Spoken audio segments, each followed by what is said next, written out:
ছাত্রদের প্রসঙ্গে ছাত্ররা একটা রাজনৈতিক দল এরই মধ্যে করে ফেলেছে। সে বিষয়ে কয়েকটি রাজনৈতিক দল বিশেষ করে বিএনপির পক্ষ থেকে বলা হয়েছে যে একটা অভিযোগ করা হয়েছে সরকার এখানে তাদেরকে সহায়তা করছে। সরকার কি সহায়তা করছে তাদেরকে বা না, করেছে? সরকার কোনো সহায়তা করে না। 3 জন ছাত্র প্রতিনিধি ছিল সরকারের ভেতরে, যিনি রাজনীতি মনস্থির করেছেন তিনি সরকার থেকে ইস্তফা দিয়ে চলে গেছেন। উনি প্রাইভেট সিটিজেন হিসেবে রাজনীতি করবেন, এর কার বাধা দেওয়ার কি আছে? সেনাবাহিনী থেকে কি আপনি সহযোগিতা পাচ্ছেন? সর্বোত্তম একদম প্রথম থেকে যা ছিল এখনো তাই? অ্যাবসলিউটলি। আপনি নিশ্চয়ই জানেন যে সম্প্রতি সেনাপ্রধান একটি বক্তব্য দিয়েছেন যেখানে তিনি বলেছেন যে অনেক বিষয়ে তিনি এবং আপনি একমত। তার মধ্যে তার একটি বক্তব্য ছিল যে সবাই একসাথে কাজ না করতে পারলে বাংলাদেশের স্বাধীনতা এবং সার্বভৌমত্ব হুমকির মুখে পড়বে বা এটা বিপন্ন হতে পারে। আপনি কি এই বক্তব্যের সাথে একমত? এটা ওনার বক্তব্য, উনি বলবেন। এটা আমার ওনাকে এন্ডোর্স করা না করার বিষয় না। যেটা যেহেতু তিনি বলছেন যে অনেক বিষয়ে কথা হয়, আপনি অনেক বিষয়ে একমত, অথবা এই যে স্বাধীনতা সার্বভৌমত্ব বিপন্ন হওয়ার কোনো সম্ভাবনা কি আছে কিনা সরকার প্রধান হিসেবে আপনি কি? এটা তো সবসময় থাকে। একটা পলাতক দল দেশ ছেড়ে চলে গেছে, তাদের নেতৃত্ব চলে গেছে, তারা সর্বাত্মক চেষ্টা করছে এটাকে আনসেটেল করার জন্য। এটা তো সবসময় থ্রেট আছে, প্রতিক্ষণই আছে, প্রতি জায়গাতেই আছে। কাজে এটা তো সবসময় থাকবে। মানে হুমকিটা কি আপনি বলছেন আওয়ামী লীগ থেকে, ক্ষমতাচ্যুত আওয়ামী লীগ থেকে? অবশ্যই, এটা তো অবভিয়াস। তারা মাঝে মাঝে ঘোষণা করছে, বক্তৃতা দিচ্ছে, অ্যাড্রেস করছে, আমরা সবাই শুনছি, মানুষ উত্তেজিত হচ্ছে। আপনি এখন যেটা বললেন যে তাদের দিক থেকে নানা রকম কর্মকাণ্ড আছে, হুমকিটা কোথায় এই মুহূর্তে? এই যে অ্যাড্রেস করছে, যাবো, কাজে নামো, ইত্যাদি ইত্যাদি অনেক আহ্বান জানাচ্ছে না, কর্মসূচি দিচ্ছে, হরতাল করো, অমুক করো। এটা মানুষ কীভাবে নেবে এটা বলেন? এটা কীভাবে মিষ্টি মুখে চলে যাবে সব? অন্তর্বর্তী সরকারের একটি বড় লক্ষ্য হিসেবে আপনি সংস্কারের কথা বলেছেন, এবং এটা নিয়ে আপনারা অনেকগুলো কমিশনও গঠন করেছেন। কিন্তু এখন যেহেতু আপনারাই বলছেন যে এই বছরের শেষে নির্বাচন হবে, তো এই অল্প সময়ের মধ্যে আপনারা সংস্কার কতটা করতে পারবেন বলে মনে করেন? সেটা আমরা প্রক্রিয়া শুরু করেছি। আমরা একেবারে প্রত্যেকটা সুপারিশ দেব, সুপারিশের সঙ্গে কথা থাকবে আপনার রাজনৈতিক দল এটা কি সমর্থন করে, এটাতে রাজি আছেন, রাজি থাকতে বলেন, রাজি না থাকলে বলেন। বা এই যে সুপারিশটা আছে সেটার মধ্যে যদি কোনো একটা সংশোধনী এলে আপনি রাজি হবেন সেটা বলেন। এটা কি নির্বাচনের আগে সংশোধনটা করা ঠিক হবে, এটা কি এই নির্বাচনের পরে কি, সব প্রশ্নের এখানে সমাবেশ আছে। রাজনৈতিক দলকে শুধু বলতে হবে এটা আমি পারি, এটা রাজি, এটা এটা বলে দিলে সব কিছু মিলালে তারপরে আমরা একটা ঠিক করব সবাই কোন সুপারিশে সবাই একমত হয়েছে। এরকম যে সমস্ত সুপারিশে তারা একমত হয়েছে সেগুলো আমরা আলাদা একটা কাগজে নিয়ে আসবো। এই বিষয়ে, এই সমস্ত বিষয়ে সবাই একমত হয়েছে, তখন এটাকে আমরা বলবো এটা চার্টার, একটা জুলাই চার্টার। এবং সবাইকে আহ্বান জানাবো আপনারা সবাই যেহেতু একমত হয়েছেন সই করে দেবেন জুলাই চার্টার। এর মতোই আমরা এখন চলবো। সেই পরিপ্রেক্ষিতে তখন নির্বাচনটা হবে। নির্বাচনের আগে যেটা বলেছেন সেটা নির্বাচনের আগে হবে, যেটা নির্বাচনের পরে বলেছেন সেটা নির্বাচনের পরে হবে। এটা আপনাদের বিষয়, কিন্তু আপনারা একমত হয়েছেন। সেই ঐক্যমত্যে আমরা গঠন করার চেষ্টা করছি। তাহলে কি বলা যায় যে নির্বাচনটা এবছরের মধ্যেই হচ্ছে? আমরা তো সেটা ঘোষণা করে দিয়েছি, আবার নতুন করে আর বলার তো কিছু নাই।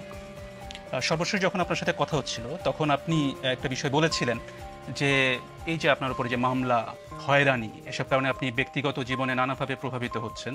এখন এই যে এই 6 মাস প্রধান উপদেষ্টা হিসেবে থাকার পর আপনার ব্যক্তিগত জীবন কিভাবে প্রভাবিত হয়েছে? আমি তো এখন সে ব্যক্তিগত জীবন থেকে বিচ্যুত হয়ে গেছি। এখন তো আমার জীবন অন্য রকমের, বদ্ধ করে কাজ করার মতো জীবন। আমার দিকে ওদিকে কাজ করার সুযোগ নেই। যেটুকু করার খুব সীমাবদ্ধভাবে আমাকে ফোকাসড হয়েছে সেগুলো করতে হচ্ছে। কাজে ওটার সঙ্গে এটার কোনো তুলনা করতে পারছি না। ওইটা আমি ফ্রি জীবন, আমি যা ইচ্ছা তাই করছিলাম। এখন তো সেটা আর করা যাচ্ছে না। গণঅভ্যুত্থানের পর থেকে ভারতের সাথে বাংলাদেশের সম্পর্কের একটি অবনতি দেখা গেছে।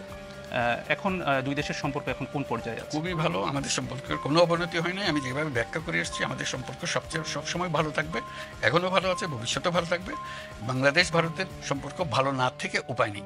আমাদের সম্পর্ক এত ঘনিষ্ঠ, আমাদের পরস্পরের উপর নির্ভরশীলতা এত বেশি, এবং আমাদের ঐতিহাসিকভাবে, রাজনৈতিকভাবে, আমাদের অর্থনৈতিকভাবে আমাদের সম্পর্ক এত ক্লোজ সম্পর্ক, সেটার থেকে আমরা বিচ্যুত হতে পারতাম না। তবে মাঝখানে কিছু কিছু দ্বন্দ্ব দেখা দিয়েছে, আমি হচ্ছে মেঘ দেখা দিয়েছে। এই মেঘগুলো মোটামুটি এসছে অপপ্রচার থেকে। অপপ্রচারের সূত্র কারা সেটা অন্যরা বিচার করবে, কিন্তু এই অপপ্রচারের ফলে আমাদের সঙ্গে একটা ভুল বোঝাবুঝি হয়ে গেছে। সেই ভুল বোঝাবুঝি থেকে আমরা উত্তরণ করার চেষ্টা করছি, কিন্তু আমাদের মূল সম্পর্কের মধ্যে কোনো আপনার সরাসরি ভারত সরকারের সাথে আপনার সরাসরি যোগাযোগ হচ্ছে। আমাদের তারা এখানে আসছে, আমাদের লোকজন সেখানে যাচ্ছে। প্রাইম মিনিস্টার মোদির সঙ্গে আমার প্রথম চোটেই কথাবার্তা হয়ে গেছে। ইলন মাস্কের সাথে সম্প্রতি আপনার একটা কথা হয়েছে এবং তাকে আপনি বাংলাদেশে আমন্ত্রণও জানিয়েছেন। এটা কি যুক্তরাষ্ট্রের নতুন প্রশাসনের সাথে একটা সম্পর্ক তৈরির চেষ্টা এটা নাকি? মূলত ছিল স্টারলিংক নিয়ে, এটা ব্যবসায়িক একটা সম্পর্কের বিষয় ছিল। সে বিষয়ে আমরা আলাপ করছি যে স্টারলিংকের কানেকশনটা আমরা নিতে চাই। আওয়ামী লীগের রাজনীতি নিয়ে রাজনৈতিক দলগুলোর মধ্যে মতভেদ দেখা গেছে, বিভিন্নজন বিভিন্ন কথা বলছেন। এটা নিয়ে আপনার অবস্থানটা কি? ওই যে ঐক্যমত, আমরা বরাবরই ফিরে যাচ্ছি ঐক্যমতে, সবাই মিলে যা ঠিক করবো আমরা তাই করবো। মানে এই বিষয়ে আপনার সরাসরি আমার কোনো অবস্থান নেই যে সরাসরি অবস্থান- আওয়ামী লীগ কি নিষিদ্ধ হবে অথবা রাজনীতি করবে কিনা, নির্বাচনে অংশ নেবে কিনা, এটা আমি অত ডিটেলসে যাচ্ছি না। আমার বরাবরের পজিশন সেটা হলো যে আমরা সবাই এই দেশের নাগরিক, আমাদের এই দেশের উপরে সমান অধিকার, আমরা সব ভাই ভাই, আমাদেরকে এই দেশেই বাঁচতে হবে, এ দেশকেই বড় করতে হবে। কাজে যে মত দল করবে তো পরে সব কিছু করবে, কারো কোনো এই দেশ থেকে কেড়ে নেওয়ার, এদের তার অধিকার কেড়ে নেওয়ার কোনো উপায় নেই। কিন্তু যে অন্যায় করেছে, যার বিচার হওয়া উচিত তার বিচার হতে হবে, এইটুকুই শুধু। বাংলাদেশের যে রাষ্ট্রীয় কাঠামো, তাতে সরকার প্রধানের সাথে রাষ্ট্রপতির একটা নিয়মিত যোগাযোগ থাকার কথা। আপনার সাথে কি বর্তমান রাষ্ট্রপতির সাথে যোগাযোগ হয়? যখনই প্রয়োজন হয়, শুধু শুধু তো গিয়ে ওনার সময় নষ্ট করার দরকার নেই, যখনই দরকার হয় আমি তার কাছে যাই। এর আগে সাক্ষাৎকারে আপনি একটা কথা বলেছিলেন যে ১/১১-র সময় আপনি যে একটা রাজনৈতিক দল গঠন করেছিলেন সেটা নিয়ে কথা হচ্ছিল এবং আপনি বলেছেন যে বলেছিলেন যে আপনার রাজনীতিতে আসাটা ভুল হয়েছে।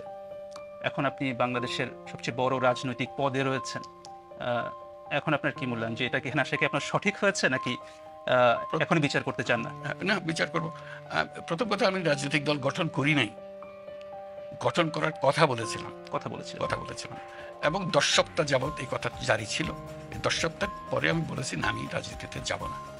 আমি এই কথা বলেছি, politics is not my cup of tea, এবং ওইখানে সমাপ্ত। এরপরে আর রাজনীতির কাছে আমার কেউ টানতে পারেনি। সবাই চেষ্টা করেছেন দেশের নেতৃত্ব নেন, আপনি প্রধানমন্ত্রী হন, সবাই চেষ্টা করেছে, আমি কোথায় যাইনি। আমি বলছি এই চ্যাপ্টার শেষ, এই 10 সপ্তাহ দ্যাটস এনাফ, ওইটাই ছিল। কাজে ওইভাবেই আছি এখন। এখানে আমি রাজনীতি যাওয়ার কোনো সম্ভাবনা নেই, রাজনীতি করিও না, কিন্তু করবো এটা না। একটা রাজনৈতিক পদ, সরকার প্রধান। যদি টেকনিক্যালি হবে, এটা নিয়ে আমি তো এই পদে আসতেও চাই নাই। আমাকে অনুরোধ করেছে, বহুবারই করেছে, তারপর আমি শেষ পর্যন্ত সম্মত হয়েছে, সেটা দায়িত্ব নিয়েছে। এটা রাজনৈতিক পদ যদি হয়ে থাকে, এটা বাই ডেফিনিশন আমি রাজনীতি করি না। প্রধান উপদেষ্টা অধ্যাপক মোহাম্মদ ইউনূস, আপনাকে অনেক ধন্যবাদ।